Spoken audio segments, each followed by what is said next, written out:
Hello everyone, আজকের নতুন দিনের নতুন একটা ব্লগে তোমাদের সকলকে অনেক অনেক স্বাগত আর অনেক অনেক ভালোবাসা। তোমরা নিশ্চয়ই সকলেই খুব ভালো আছো আর আমরাও কিন্তু বেশ ভালো আছি। ট্রমসোতে হিসেব মতো আজকে আমাদের তৃতীয় দিন, আর এই তৃতীয় দিনে আজকে আমাদের বেশ কিছু অ্যাক্টিভিটি আছে। তো সেইটা করার জন্যই সকাল সকাল ব্রেকফাস্ট করে খাওয়া দাওয়া করেই বেরিয়ে পড়েছি। আর সকাল থেকেই না এখানকার ওয়েদার আজকে একদম ভালো নেই। দুটো দিন কিন্তু খুব ভালো ওয়েদার পেলেও আজকের ওয়েদারটা বেশ খারাপ। সকাল থেকেই বেশ স্নোফল হচ্ছে। আর আজকে যে অ্যাক্টিভিটিগুলো করব সেটা কিন্তু আমাদের আগে থেকেই রোজকার যেরকম বুকিং করা থাকে সেরকম আগে থেকে এটারও বুকিং করা ছিল। তো সেইটার জন্যই মেন যে জায়গায় সেখানে যাচ্ছি আমরা। আজকেও আমরা সেম জায়গাতে এসেছি যেখান থেকে নর্দার্ন লাইটস দেখতে যাওয়ার জন্য বাসে চেপেছিলাম। এটা সেই লোকেশানটায়, এটা সেই লোকেশানের বাইরেটা। আর আজকের ওয়েদারটা, আকাশটা পুরো কালো হয়ে আছে। আর সামনেই দেখতে পাচ্ছি একটা বিশাল বড় একটা ক্রুজ দাঁড়িয়ে আছে। তো যাই হোক, চলো আমরাও ভেতরের দিকে যাই। আর আজকে ঠান্ডাটাও মারাত্মক পড়েছে। আমাদেরও বাসটা এসে গেছে, তবে বাসে ওঠার আগে আমাদেরকে হাতে একটা করে ব্যান্ড লাগিয়ে দিয়েছে। এখানে আবার দেখলাম আমি দু ধরনের কালারের ব্যান্ড আছে, একটা হচ্ছে সবুজ রঙের, একটা অরেঞ্জ কালারের। তো যারা গ্রিন কালারের আর কি ব্যান্ড পরেছে তাদের বাসে আগে উঠছে, যারা অরেঞ্জ কালারের তারা পরে যাবে। তো এরকম কিছু একটা নিয়ম এরা বানিয়েছে, কেন তা আমি জানি না। তো আমরা বাসে উঠে এখন যাচ্ছি। এটা আবার সিটির থেকে খুব একটা দূরে নয়।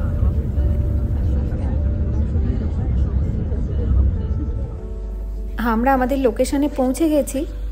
আর এইখানে কিছু সামি কালচার থাকে, সামি পিপলরা থাকে যারা রেনডিয়ারদেরকে কিন্তু দেখে শুনে রাখে। তো সেই অ্যাক্টিভিটিগুলোই আমরা এখানে করতে এসেছি, তাদের কালচারটা দেখতে এসেছি। আর রেনডিয়াররা এখানে কিভাবে থাকে সেটাও কিন্তু জানতে এসেছি। তো চলো তোমাদেরকেও দেখাই। এখানে সামনেই অনেকগুলো ছোট ছোট তাঁবুর মতো করা আছে। তো সেইখানে গিয়ে প্রথমে আমরা বসবো, আর তারপরে ওরাই আমাদেরকে বলে দেবে কি করতে হবে।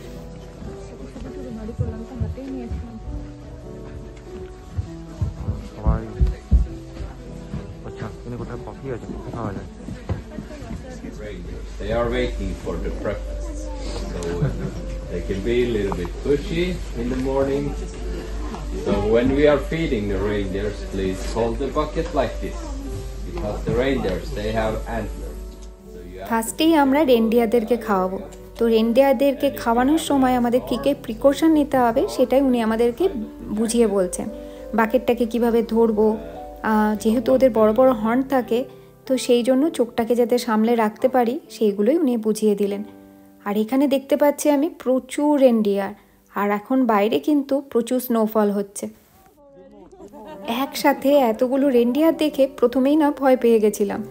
তো মিষ্টু কিন্তু একদমই ভয় পায়নি, ও খুব এক্সাইটেড যে ওদেরকে খাওয়াবে বলে। তবে মিষ্টুর পক্ষে একটাই প্রবলেম, যেহেতু এদের হর্নগুলো অনেক বড় বড়, ওর হাইটটা তো ছোট, তো ওরই সমান প্রায়। তো এই জন্য ওকে একটুখানি সাবধানেই খাওয়াতে হবে।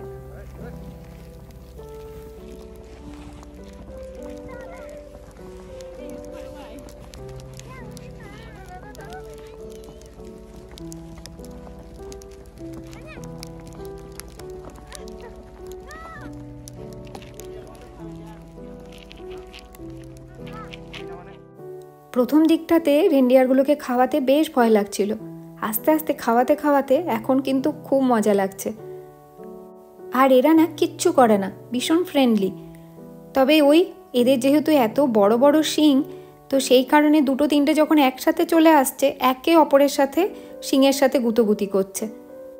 আর মিষ্টু তো ওদেরকে খাওয়ানোর ব্যাপারটা খুব এনজয় করছে। তবে ওই আমাদের একটাই ভয় লাগছিল, যাতে শিংটা ওর আবার কোথাও লেগে টেগে না যায়। এই জন্য বারবার বলছিলাম মুখটাকে সোজা রেখে তারপরে খাওয়া। এই রেনডিয়ারগুলো কিন্তু এখানে সব সময় থাকে না, এরাই শীতের টাইমটাই এখানে থাকে, আর বাকি টাইম কিন্তু ওরা পাহাড়ের ওপরে চলে যায়। আর এদেরকে দেখে শুনে কিন্তু এই সামি পিপলরাই রাখে। আর এদের যে হর্নগুলো দেখতে পাচ্ছ, এইগুলো কিন্তু পড়ে যায়, এগুলো কিন্তু সব সময় থাকে না। এখানে কিন্তু অনেক রেনডিয়ারই দেখতে পাচ্ছি যাদের কিন্তু শিং নেই। এটার মানে এটা নয় যে তাদের শিং ছিল না, তাদের শিংটা কিন্তু পড়ে গেছে। যারা মেল হয় তাদের এই শিংগুলো পড়ে যায় ওই অক্টোবর নভেম্বর মাসে, আর যারা ফিমেল হয় তাদের আফটার প্রেগনেন্সি তাদের এই হর্নগুলো পড়ে যায়। মানে বেবি বার্থ হওয়ার পরে যাতে বাচ্চার কোনো ক্ষতি না হয় সেই জন্যই কিন্তু এদের হর্নগুলো ওদের পড়ে যায়। এখানে যে রেনডিয়ারগুলো আছে এরা কিন্তু ম্যাক্সিমামই প্রেগনেন্ট। তো এদের প্রেগনেন্সি জার্নি শুরু হয় ওই সেপ্টেম্বর মাস থেকে, আর এদের এই প্রেগনেন্সিটা শেষ হয় মে মাস নাগাদ। আর আমাদের যখন ওদেরকে খাওয়ানো শেষ হয়ে যাবে তখন বলে দিয়েছিল যখন আর আপনারা ফিড করাবেন না তখন বাকেটটাকে কিন্তু ঘাড়ের ওপরে উঠিয়ে নিয়ে যাবেন, তাহলেই ওরা বুঝে যাবে যে ওর খাওয়া শেষ হয়ে গেছে। তো সেই মতোই করা হয়েছে, আর ওরা সত্যিই খুব সুন্দরভাবে কিন্তু ওরা বুঝেও গেল।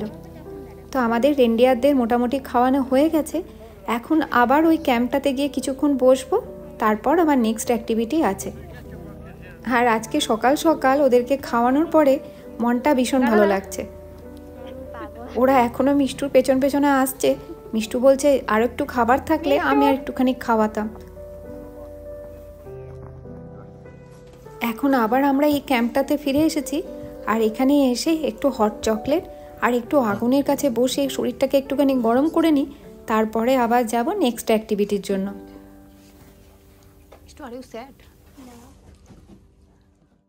এখন আমরা করব রেনডিয়ার স্লে রাইড।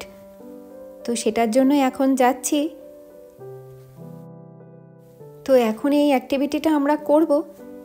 যাই হোক, এখন সবাই লাইন দিয়ে আছে, একে একে সবাই এটার উপরে উঠে উঠে বসবে।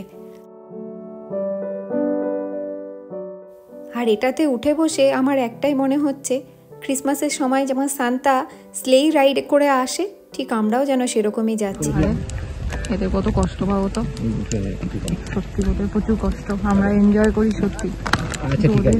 তো কষ্ট না, আবার আমাদের হ্যাঁ সেটা ঠিক আছে, আমাদের তিনজনের যা ওজন সেটা মোটা দুজনের সমান, সেটা আমি বলছি না প্রত্যেককেই যে টেনে নিয়ে যাচ্ছে।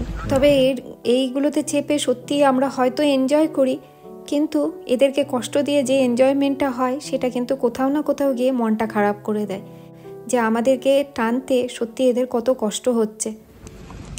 এক একবার মনে হয় এক একজনকে নিয়ে যায় না, মানে এরকম কি এরা সারাদিনই এরাই খালি করে নিয়ে যায় টেনে টেনে? এরা তো হাঁপিয়ে যাবে না? না মানে এই নাইটে আছে, এখানেই আছে, নাইটেও করে। তা আমি বলছি না, মানে এই রেনডিয়ার গুলোই শুধু টেনে নিয়ে যায় না, মানে অল্টার করে করে নিয়ে যায়? এদিকে একটা ব্যাপার আছে, যেগুলো টানে সেগুলো কিছু একটা ব্যাপার আছে, এটা সবগুলো সিং আছে যেগুলো টানছে, সবগুলো হাঁটা না, সবার সিং নেই, সামনে কিছু আছে যেগুলো সিং। এগুলোতে একটা করে চাকা লাগিয়ে দিতে পারে। চাকাই তো আছে, ওদের টানতে কষ্ট হয় না, ওই দেখো স্লিপ করছে, মানে স্লিপ করছে জিনিসটা, সেই জন্য তো বরফ না থাকলে করা হয় না, কারণ বরফ না থাকলে ওরা করতে পারবে, মানে ওরা টানতে পারবে না, বরফ না থাকলে ওরা টানবে কি করে? তার মানে ওদের অতটা কষ্ট হয় না? না, ওদের কষ্টটা কম। মানে কোনো প্রাণীদের পিছে বা কোনো এরকম টানা টোনা বসতে আমার খুব কষ্ট হয়, খারাপ লাগে, মনে হয় একটা কষ্ট হচ্ছে।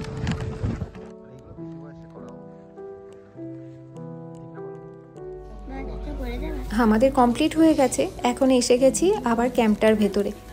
আর এখানে এসেই না একটু আগুনের একদম সামনে এসে বসেছি। এত বাইরেটা ঠান্ডা, হাতগুলো আর পাগুলো পুরো জমে গেছে, আর তার সাথে তো স্নোফল কন্টিনিউ হয়েই যাচ্ছে। এখন আমাদের লাঞ্চ টাইম। তো লাঞ্চের জন্য আমাদেরকে দিয়েছে এখানে দুটো অপশান ছিল, একটা ভেজ একটা ননভেজ। ননভেজে ছিল রেনডিয়ার স্যুপ।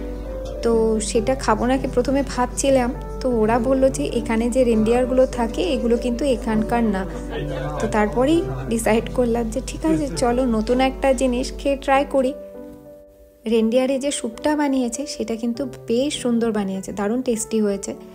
আর বাইরে এরকম ঠান্ডা, সাথে এরকম গরম গরম স্যুপ খেতে কিন্তু দারুণ লাগছে। আমরা খাওয়া দাওয়া করে এখন এই একটা ক্যাম্পে এসেছি। এখানে সামি পিপল যারা থাকেন তাদেরই কালচারটা সম্পর্কে আমরা জানবো। আর ওই যে উনি যিনি আছেন তিনিই আমাদেরকে সমস্ত কিছু বলবেন। আমাদের যেহেতু একটু আস্তে আস্তে লেট হয়ে গেছে, এই জন্য সামনের জায়গাগুলো আগেই বুক হয়ে গেছে। তো কী আর করবো, পেছনে এসে বসেছি, কিন্তু পেছনটা না খুব ঠান্ডা, ভীষণ ঠান্ডা লাগছে। সামনের দিকে একটু বসতে পারলে গরমটাতে, আগুনের তাপটাতে আর কি বেশ ভালো লাগতো। এই যে সামি পিপলরা আছে এদের কিন্তু মূলত দেখা যায় কয়েকটি দেশে, যেমন সুইডেন, নরওয়ে, রাশিয়া আর ফিনল্যান্ডে। বহু বছর আগে কিন্তু এদের জীবনযাপনটা মোটেও ভালো ছিল না, খুব কষ্টের ছিল। আর সেই টাইমে কিন্তু ওরা নিজেদের ল্যাঙ্গুয়েজ ছাড়া আর কোনো ল্যাঙ্গুয়েজ বলতে পারতো না। আর সেই সব কারণেই কিন্তু তাদের জীবনযাত্রাটা মোটেও কিন্তু সহজ ছিল না। বহু বছর আগে নাকি তারা দেখতেও তেমন একটা ছিল না, সেই কারণে নাকি সমাজ তাদেরকে অ্যাকসেপ্টও করতো না। তবে এখন কিন্তু তা নয়, এখন জেনারেশন চেঞ্জ হওয়ার সাথে সাথে এখন কিন্তু ওরা সাধারণ মানুষের মতনই কিন্তু ওরা জীবনযাপন করে। ওদের বিয়ের সময় বা যে কোনো অনুষ্ঠানে কিন্তু ওদের রেনডিয়ার শ্যুটটা কিন্তু হয়ই। আর উনি যে ড্রেসটা পরে আছে, ওরা কিন্তু বিয়ের সময়তেও এই ধরনেরই ড্রেস পরে বিয়ে করে। আর যারা ফিমেল হয় তারা তো এই ধরনের ড্রেস পরেই, আর সাথে কিন্তু তাদের একটা করে রূপোর জিনিস থাকে, সেটা দেখেই কিন্তু বোঝা যায় তারা ম্যারিড কি আনম্যারিড। এমনকি কোনো মেয়েরা যদি কারোর সাথে এনগেজ থাকে তাহলেও কিন্তু তারা সামনে একটা রূপোর জিনিস লাগিয়ে রাখে, যাতে বোঝা যায় যে সে কারো না কারোর সাথে একটা এনগেজ। আর সামি পিপলদের একটা ট্র্যাডিশন গানও রয়েছে, সেটা হচ্ছে এই গানটা।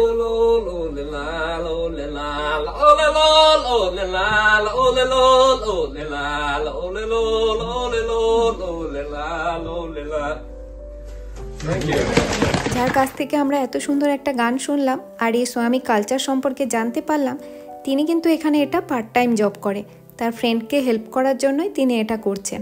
আর তিনি কিন্তু অ্যাকচুয়ালি একজন ওয়েদার রিসার্চার। এখন তিনি কিন্তু ওয়েদার রিসার্চ নিয়েই কাজ করছেন।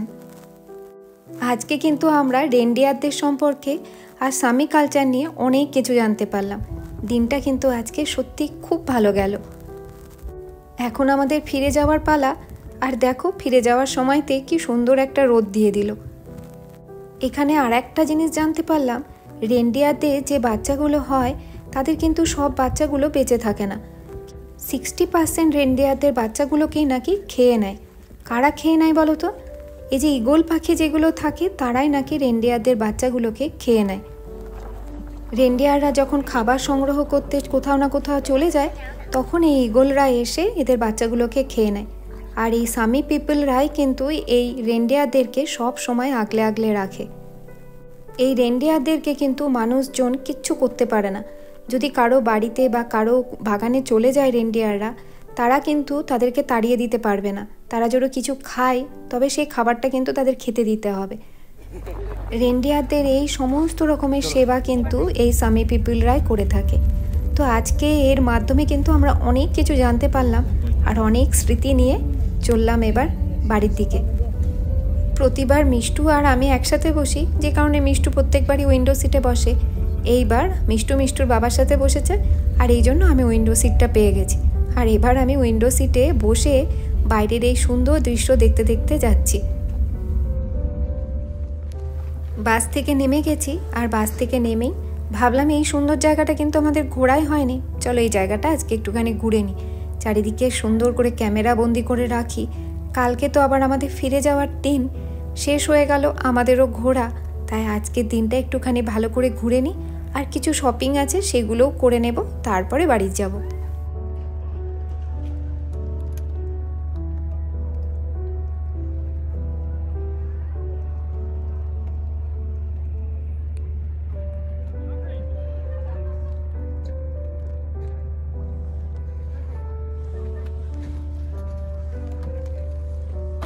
অনেক ঘোরাঘুরির পর এখন সন্ধ্যাবেলা, তো এখন না খুব খিদে পেয়ে গেছে।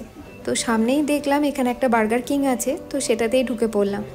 তো নিয়ে নিয়েছি বার্গার আর সাথে দুটো কফি। কফি না খেলে তো এখন আর হবেই না। এখানকার কফিটাও যেন খুব তাড়াতাড়ি ঠান্ডা হয়ে যায়, বাইরে এত ঠান্ডা, কফিটা বেশিক্ষণ আর গরম থাকে না। তো যাই হোক, তাড়াতাড়ি করে খাওয়া দাওয়াটা করে নিই, তারপর যাব এখানকার একটু লাইব্রেরিতে। ট্রমসোর এটা হচ্ছে লাইব্রেরি, আর এই লাইব্রেরিটা যখন থেকে মিষ্টু দেখেছে তখন থেকে বলছে মামা একটু লাইব্রেরিটায় যাব। তো একটু মিষ্টুকে নিয়ে এই লাইব্রেরিটা থেকে ঘুরে আসি। আগের দিনে তোমরা ব্লগে দেখেছিলে না যে আমরা রাত্রিবেলাতে নর্দার্ন লাইটস দেখতে গেছিলাম, সেদিন কিন্তু আমরা মেঘের কারণে নর্দার্ন লাইটস দেখতে পাইনি। তো আজকেও দেখাচ্ছে নাকি বাড়ির সামনে নর্দার্ন লাইটস দেখা যাবে। তো যাওয়ার সময় দেখি যদি দেখা যায়। আর বাড়ির সামনে আসতেই হঠাৎ করে দেখি আকাশটা এরকম সুন্দর একটা কালার হয়ে গেছে। সত্যি নর্দার্ন লাইটস হালকা করে একটুখানি দেখতে পেলাম। যেটুকুনই দেখতে পাই সেটুকুনই উপরি পাওয়া না। তো চলো আজকের ব্লগটা এখানেই শেষ করি। ব্লগটা ভালো লাগলে একটা লাইক আর একটা কমেন্ট করে দিও। দেখা হবে নতুন একটা ব্লগে।